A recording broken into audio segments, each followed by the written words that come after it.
Welcome to FXholic Show, Episode 3, The Penny and the Million.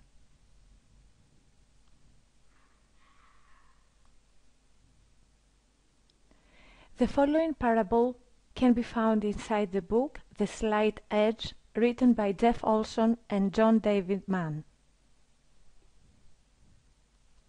A wealthy man, nearing the end of his days, summoned his twin sons to his bedside and told them that, before he died, he wanted to pass on them the opportunity to experience the richness of life that he had enjoyed for his many years on earth. "If I could do so, I would give you both the world," he told his boys. "But of course I can't. Instead, I'm leaving you both with a gift." The boys both wept to hear their father speak of his approaching death, but he bade them hush with a wave of his hand. "I'm giving you each a purse to finance your adventures. What goes into each purse is your choice." The man lifted a pair of beautiful lacquer boxes from the bedside table onto his lap, then reached inside one and held out his hands to his sons. One hand grasped a sheaf of 1,000 crisp, new $1,000 bills, $1 million cash. In the palm of his other hand sat a shiny new copper penny. "I offer the same choice to you both. This $1 million or this single penny. Whichever you choose, you must leave it in your purse under my butler's care for 1 full month, to give you time to think about how you will use it. Whatever you do not take will be returned to my estate, which I leave to charity. One more thing," he added. "If you choose the million, you may, if you wish, draw against it as credit with my bank in town. If you choose the penny, you can also draw against it, but every day you choose to leave the penny's line of credit untouched, my butler has instructions to double the contents of your purse for as long as it is under his care. Now go rest and think. Here, take this book with you to pass the evening hours. Tomorrow morning come back and tell me your choice." He gave them each a copy of a little book of stories, kissed them both, and sent them on their way. Late that night the first boy lay in bed musing over the day's events. "Which should I take?" he wondered. "And why is our father giving us this choice?"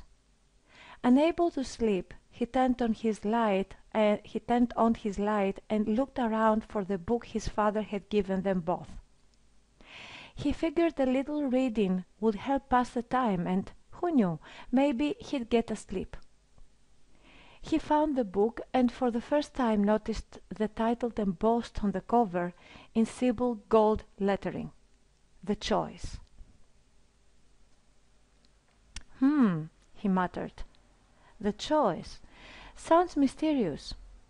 Choice between what and what?" Flipping through the book's pages, he saw that each of its many chapters was no more than a single page long, and at least at first glance their titles didn't appear to have anything to do with each other. It seemed like a random assortment of fables or children's stories. He was about to toss the book aside, but some nudge from within whispered, "Go ahead, read a little." He turned back to the first story, which was called "The Water Hyacinth," and began to read. The Water Hyacinth. Once there was a little water hyacinth that grew near the edge of a big pond. It had dreams of seeing the other side of the pond. But when it murmured to itself about these dreams, the water just laughed and laughed at it dismissively. The other side, indeed, for a tiny plant that couldn't even move? Impossible. The water hyacinth can typically be found floating on the surface of ponds in warm climates around the world, and it is a beautiful plant with delicate six-petaled flowers that range from purplish blue to lavender to pink. This particular plant was a perfect specimen, very beautiful, very small, and very, very delicate. However, and this was something the water didn't know, the water hyacinth is also one of the most productive plants on earth, with a reproductive rate that astonishes botanists and ecologists. A single plant can produce as many as 5,000 seeds, but its preferred method for colonizing a new area is not to cast its seeds to the vagaries of wind and water, but instead to grow by doubling itself, sending out short runner stems that become daughter plants.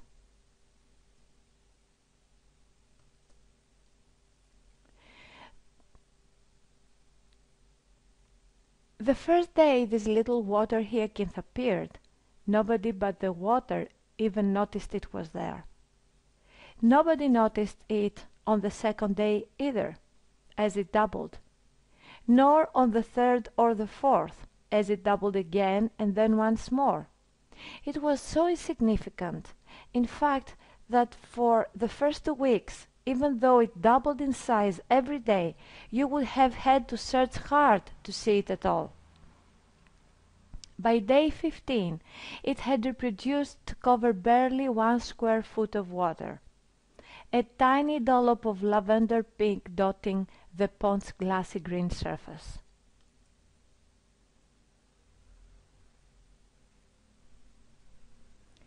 On day 20, 2/3 of the way through the month, one person passing by the pond noticed the little patch of foliage floating off to the side, but mistook it for a lost bath towel or perhaps a discarded piece of wrapping paper.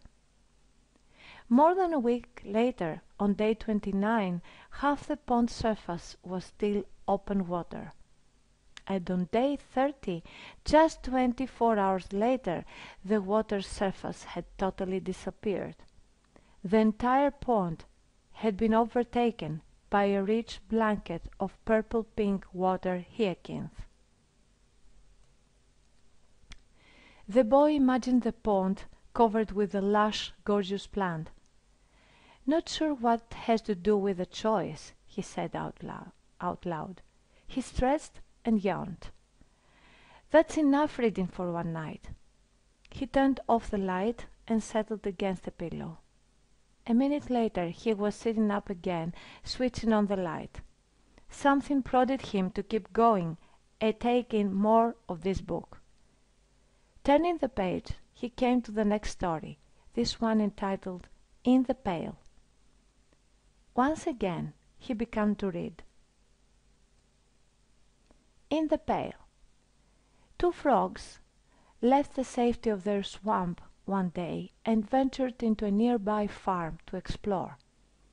Soon they found themselves in a dairy, where they found a large milk pail. Hopping into the pail, they found it was half filled with fresh cream. The 2 little frogs were absolutely thrilled. They had never tasted anything so delicious. Soon their bellies were full. Feeling sleepy, they decided it was time to leave. And that's when they realized they were in trouble.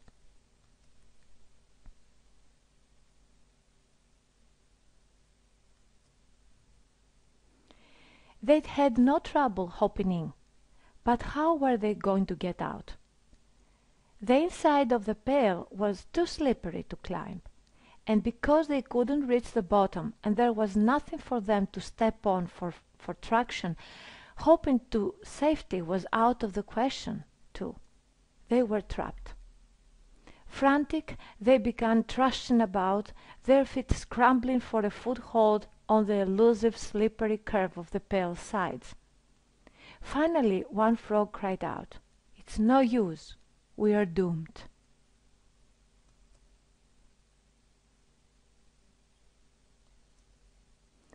"No," the other frog gasped. "We can't give up.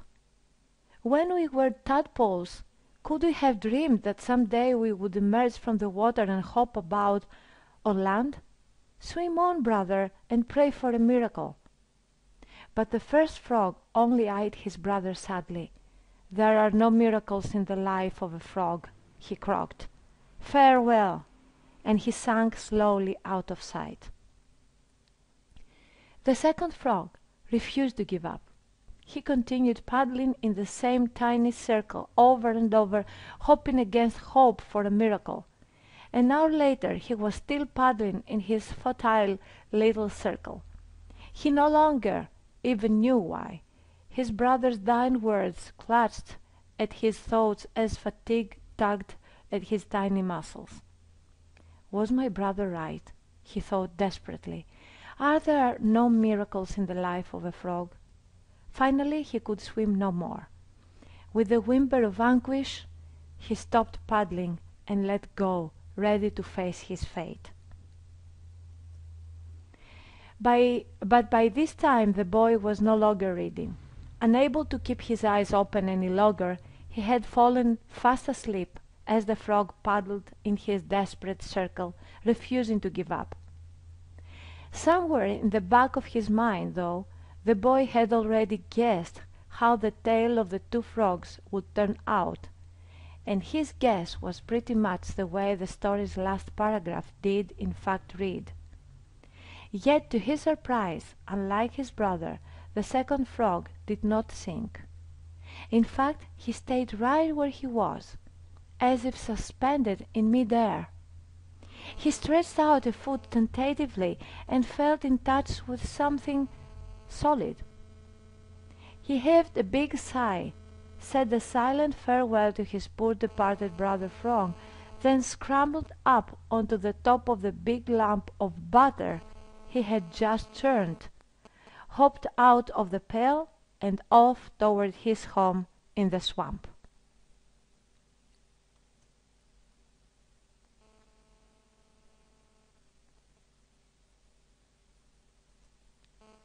That night the boy dreamed of frogs paddling on a bed of flowers, floating on a pond of pennies. The wealthy man's other son lay awake that night too, but he never opened his copy of the story-book their father had given them. He was too busy thinking to sleep or read. He'd made his decision the moment his father had held out that sheaf of $1,000 bills. He was already making big plans for his next 31 days. When morning came, he sprang into action.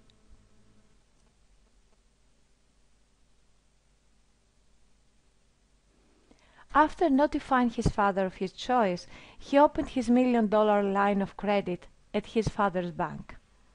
Next, he hired an executive director to help him execute his ambitious plan, and the two rented out a hotel suite in the center of town where they conducted interviews for the next 6 days. By week's end, they had hired a staff of the sharpest financial advisors, market analysts, and investment experts available. The group spent the second week researching, brainstorming, and drafting strategies to help the wealthy man's son transform his $1,000,000 windfall into a genuine fortune. By the beginning of week 3, they were locked and loaded and ready to rumble, and off they marched into the battlefields of commerce and speculation to turn the boy's million into billions.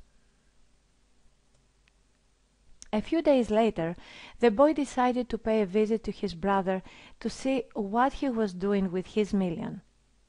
But when he arrived, he found to his astonishment that his brother had turned down the million and taken the penny instead.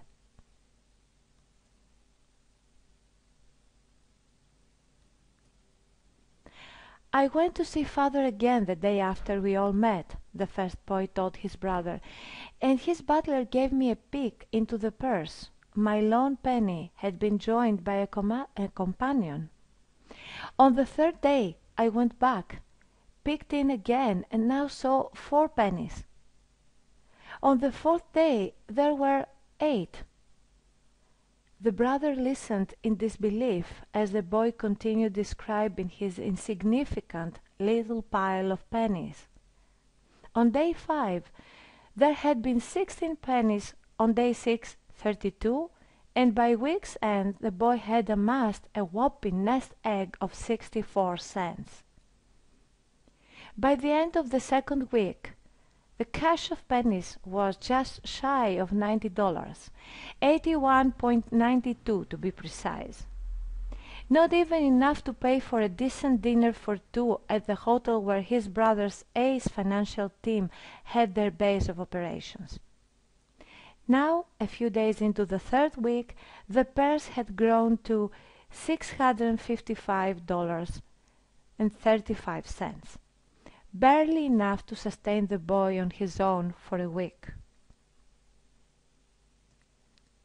"You poor sap!"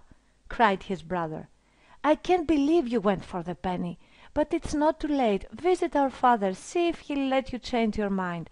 Even if he gives you only half your million, it's certainly better than scrapping by on what you've got now. Or at least let me help. I can't stand the idea of you venturing out into the world with scarcely enough to feed yourself for a week." But the first boy wouldn't hear of it.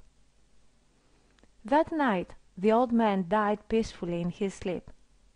Toward the end of the month, the second boy's executive director brought him some worrisome news. The markets had gone a bit soft, and the team's earlier rosy projections would need to be revised downward. The boy thanked him and waited anxiously for the next report. On the morning of day 31, the day on which the boys were to visit the butler and finally receive their purses, the executive director came back with his final report.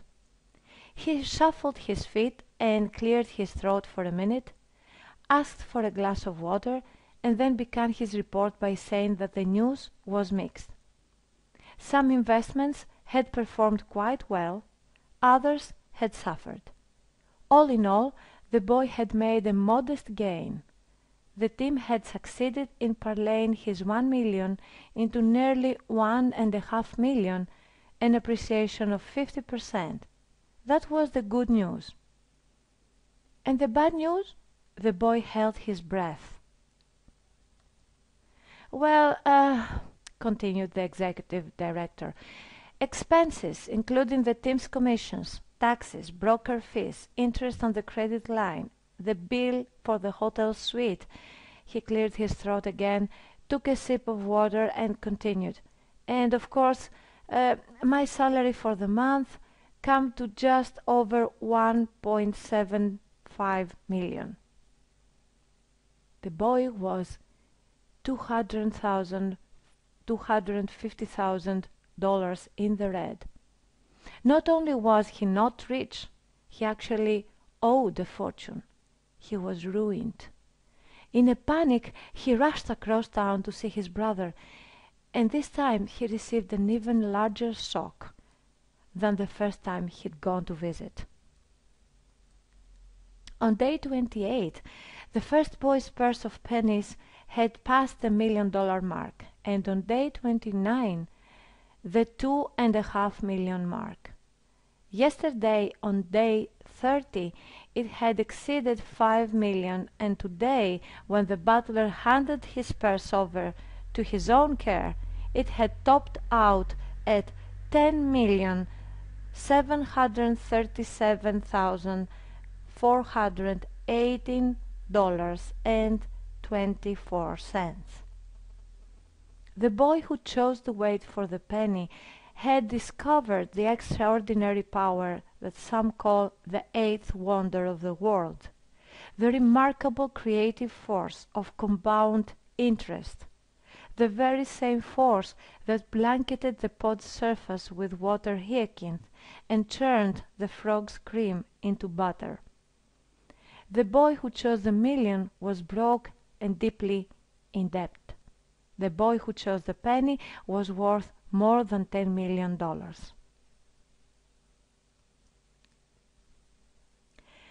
I come from Greece, and I believe that we all carry a piece of Greece inside us. Why? Because probably one of Greece's biggest contributions to the world is philosophy. Philosophy is a complex word made from philos, which means friend, and sophia, which means wisdom. Actually, philosophy stands for love for wisdom. Philosophizing means freedom of thinking and constant pursuit of truth. But if you look at philosophizing as an impractical, theoretical approach to life, you got it all wrongly.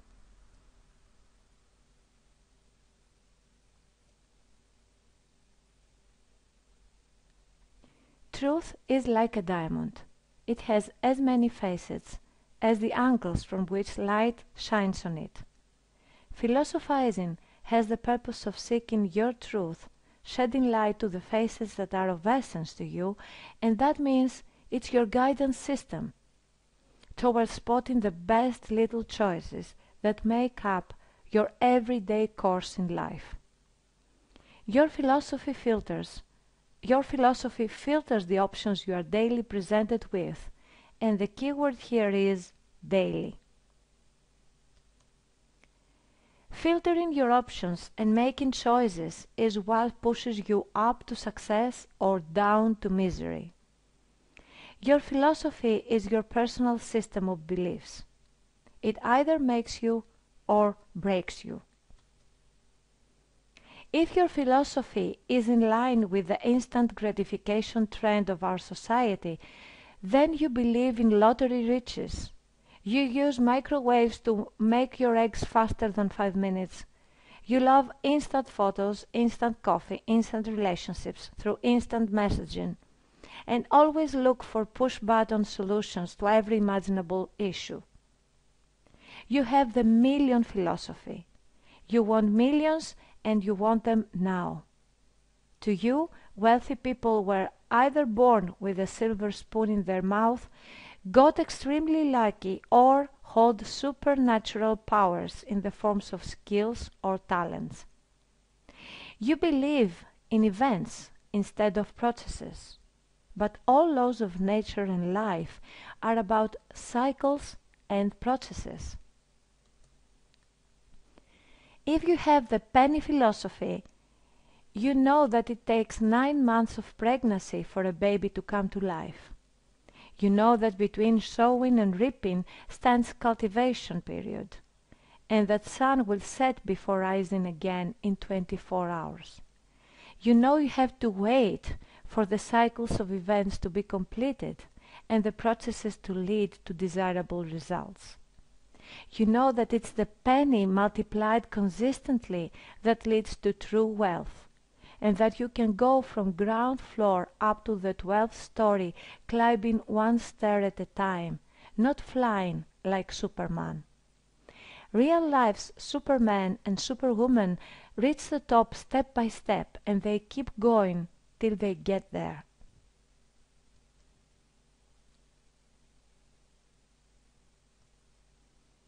Success in life and in everything you do, forex trading included, lies in the process of small, incremental steps you make consistently every day, every day, every day.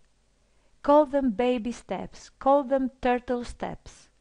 They've got to be steady, easy, and small, and they've got to be on a daily basis. If you have the million philosophy, you believe that all you need to succeed is capital, because it will push you ahead of the lucky ones who inherited wealth and will allow you to compete with the intelligent ones by hiring experts to show you the way. That's what the slot machines and the roulette fans believe too. Feeding the slot machine with coins seems insignificant compared to the magnified expectations of a cash shower.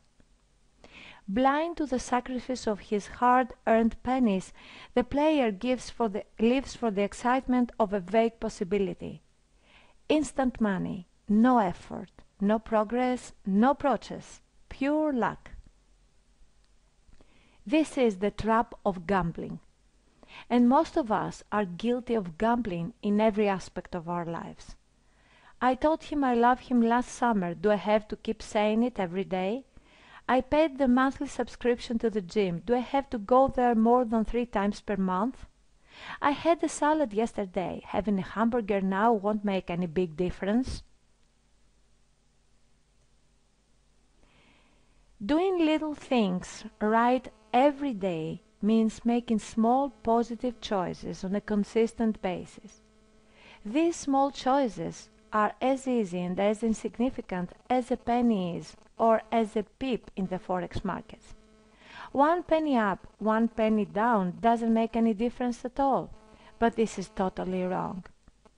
You know already that 1 penny can turn into 10 million after 31 doublings. 31 doublings may not correspond to 31 days. They may correspond to 31 years, but in all cases, when the factor called time kicks in, the results can be dramatic. As tiny little pennies are being wasted to the wrong direction over time, you end up old and broke. The tiny insignificant wrong choices you were making every day regarding your health, your self-improvement and your relationships brought you 30, 40 or even 50 years later into being a total wreck. On the other hand, if instead of gambling your hard-earned money, your family's blood money, without a trading plan, you start by respecting each of your pennies as if they were drops of your blood, which they are, and push yourself to enter into a daily routine of little disciplines, going for a few pips in forex and a few pips in every aspect of your life, time factor will eventually kick in, rewarding you with meteoric success and the life of your dreams. All this just because you were going for a few pips per day with your trades, a few sweet words and little actions per day with your relationships, a few right choices about your health per day, a few pages of a self-improvement book per day for your spiritual growth. And that's the true essence of miracles. You can't wait. You want results and you want them at the blow of your fingers. An invisible pistolero has put a gun to your head, pushing you to be fast with your thoughts, with your choices, with your life, so in most cases you first act and then think, and usually you regret. This pistolero is responsible for drawing your attention away from the idea of making 5 pips per day starting with a micro account. This sounds so ridiculous you don't even want to think about it. You and the 95% of traders who end up losing all their money in less than 6 months. While Scrooge McDuck goes for those little 5 pips per day, and every night he's enjoying one of his famous golden coins baths.